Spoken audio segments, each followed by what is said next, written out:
Hey guys, Dr. Will Adams here, chiropractic physician at Miami Spine and Performance. Today is going to be part 3 of our at-home mobility series, and what I want to focus on today is the neck and upper back particularly, because a lot of us are at home, a lot of us are a little bit stressed out, we're spending a little more time on the phone and the computer, so I think headaches are going to become a little bit more prominent, maybe upper back and neck tightness, and everyone's going to want to do different stretches and stuff. So I just want to give you guys sort of an at-home routine that you can do to alleviate some of this tension that's going to come in your neck and your upper back. For those of you know, if you've been at a computer for too long, if you've had a bad night's sleep, slept weird on your pillow, you kind of wake up with a crick in your neck. So a lot of these exercises are going to help a lot with that. The first one I want to start with is a very fundamental movement called a cervical retraction, and we're going to do 10 of these. And usually this is the one that people have the hardest time with because it's not a motion that people generally do on a regular basis. What I'm going to do is I'm going to turn to my side so you guys can see. Ideally, having a chair is going to be good for this. So you're going to sit up tall in the chair, and all you're going to do, tuck that chin straight back. We're going to do 10 of these. You know you're doing it right if you feel a little stretch in the back of your neck.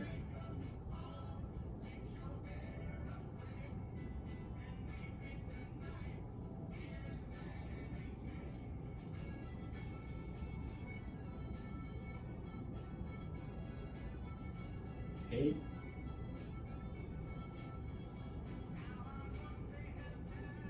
9.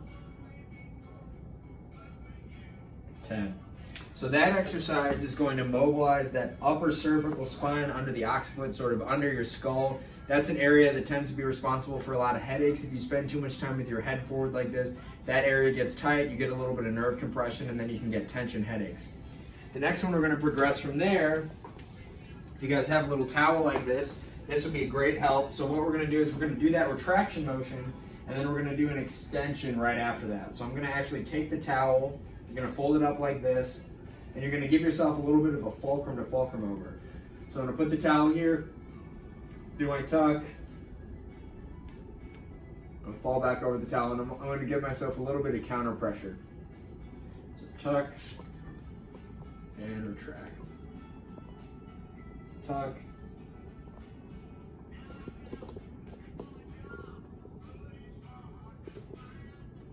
Ten here, nice and slow. For those of you without a towel, it's no problem. You can also do it like this. And I like to give myself a little push at the end.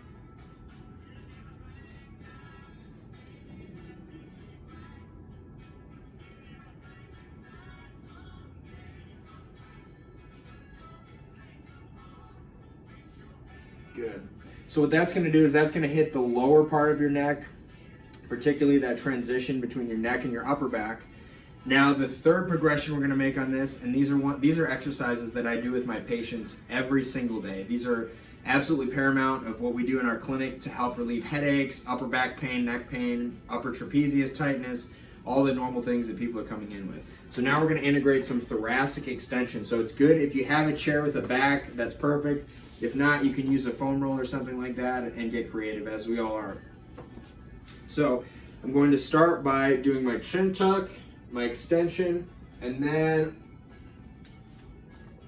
I'm going to extend my upper back over the chair. So tuck, extend, upper back over the chair.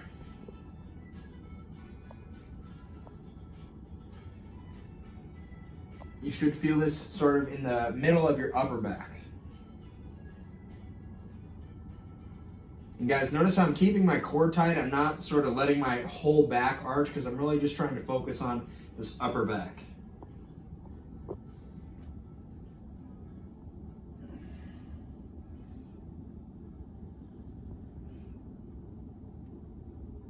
Good, I'll do 3 more.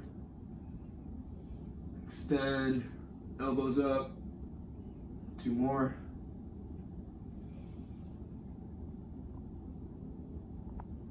Last one. All right, so now that your neck and upper back should feel loosened up, you should feel a little bit of tension decreased. We're gonna go in through our cervical cars, or controlled articular rotations, and we're gonna do 5 to each side, okay? So I'm gonna sit up tall in my chair, and I'm gonna take my neck through a big circle.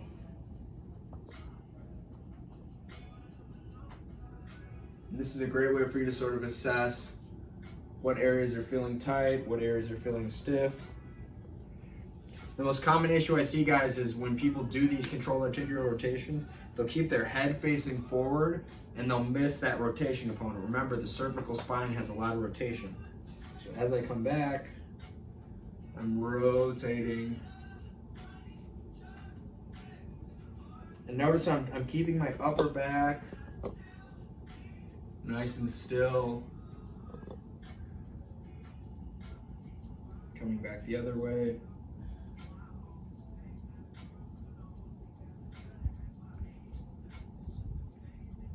Good. Keep rolling. We'll do 3 more. Every time you go, try to make that circle a little bit bigger. You might feel some cracking and creaking through there. As long as it's not painful, nothing to worry about, just getting the cobwebs out. So I'm trying to make my circle a little bit bigger, bigger, bigger, bigger, bigger, bigger.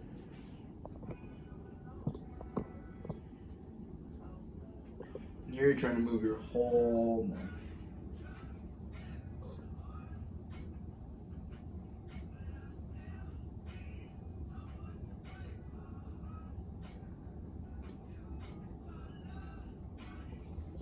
Feel which areas are feeling particularly tight, which areas you have difficulty with, which ones feel smooth. If at any point you're experiencing any pinching or pain, particularly, as I flex this way, if I'm feeling pinching and pain on this closed angle, you want to avoid those spots. So if any of the exercises we've done thus far or going forward are causing pinching or pain, don't continue to push into the pain. It's okay to sort of touch the pain, as soon as you start to feel it, back off, because that's how we know we're sort of getting to end range. But we never want to be pushing into pain. If at any point you're feeling symptoms in your arm or you're feeling any of these are irritating you, don't push through it, get assessed by a professional, and move on to some of the other exercises we're going to be covering. The next one we're going to do is the thoracic cars. So the thoracic spine is the sort of top 2/3 of your back. So it's your upper and middle back, essentially. And you're gonna sit at the edge of your chair for this one. I like to give myself a big hug like this. And you're just gonna first start by rolling forward, rotate to the left, drop my shoulder to the left, extend up, look at the ceiling, finish off that rotation and lateral flexion to that side. Round through. I'm really trying to make a big arch with my upper back. And again, it's paramount that I keep my core tight as we go through 5 reps of this, because we don't want the hips to come with, right? We want to just keep it to our upper back. Really try to lock out that rotation, feel that upper back side bend, extend up, look at the ceiling, get to the other side, rotate. Really try to cash out the full range of motion in the back.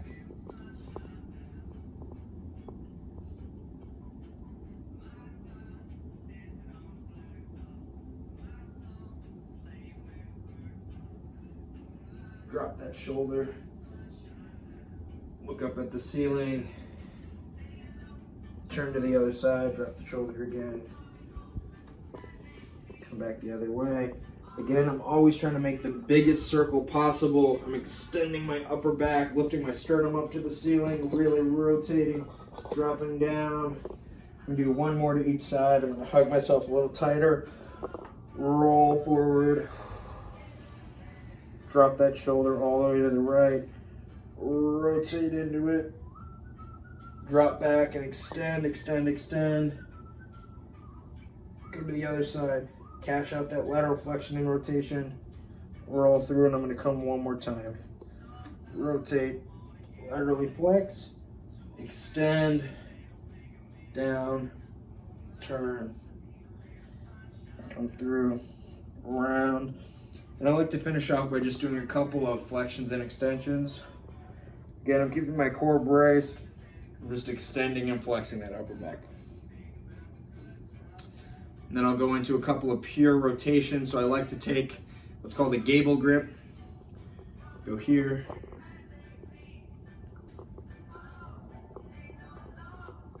And just rotate. Keep my core tight, rotate that upper back, let the head follow. And then what I'll do is I'll keep my head straight and I'll rotate my upper back while looking straight ahead, just to sort of separate the cervical and the thoracic spine. Okay, so now we've gone through our retraction extension, thoracic extension.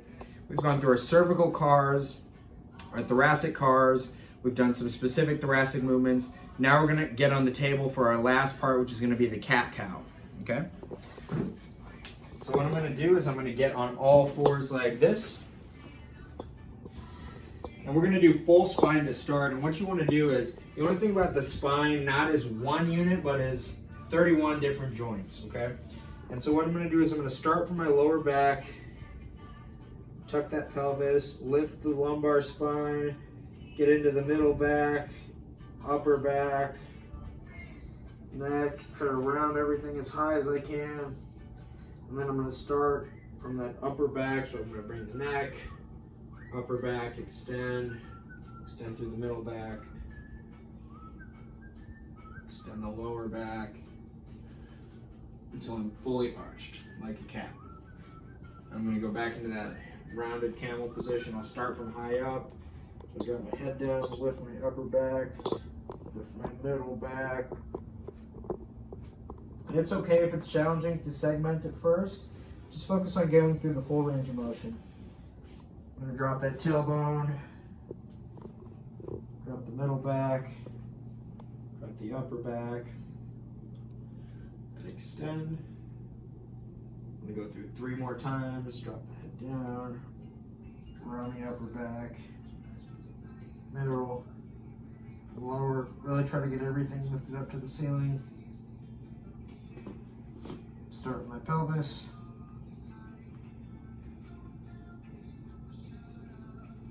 Segment down. A couple repetitions. Just moving everything together. From here I'll do a couple of reaches, so I'll reach through. Again, trying to hit thoracic rotation from a couple of different angles. You can also do this one with your elbow like this. Remember, in order to really maximize that thoracic rotation, you want to keep that low back locked out. Go through on this side, do a couple of reaches. Remember, it's just as important to reach through as it is to reach up. Then I'll take that elbow,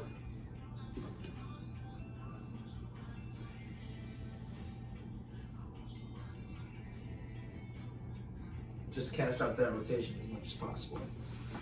So at this point, your spine should be feeling pretty limber. I'm going to show you guys one more variation that I got from Moses Bernard. It's a really great variation of the cat-cow. If you have a hard time feeling your upper back and you feel like you're moving through your lower back, this is a great way to isolate that upper back. What I'm going to do, I'm going to sit on the pillow here. And what sitting on this pillow is going to do is it's going to kind of lock out my lower back, right? So I'm going to be forward like this. I'm going to put my belly on my inner thigh, and I'm going to keep these two in contact and these two in contact. And so what that's going to do is it's going to prevent me from using my lower back when I flex and extend. And you can put your hands behind, you can put your hands here, it doesn't really matter. But you're just going to sort of lift up, flexing and extending that upper back. And you might notice that you're using your neck a lot and you're kind of hinging at your neck. And what you can do for that is you can take a tennis ball, lacrosse ball, anything that's this shape, whatever suits your fancy, and you can actually put it under your chin like this, and that way you've blocked out the lower back and you've blocked out the neck, and you just extend through that upper back. And the movement's going to be very subtle to start. This is a great variation. We'll do 10 here.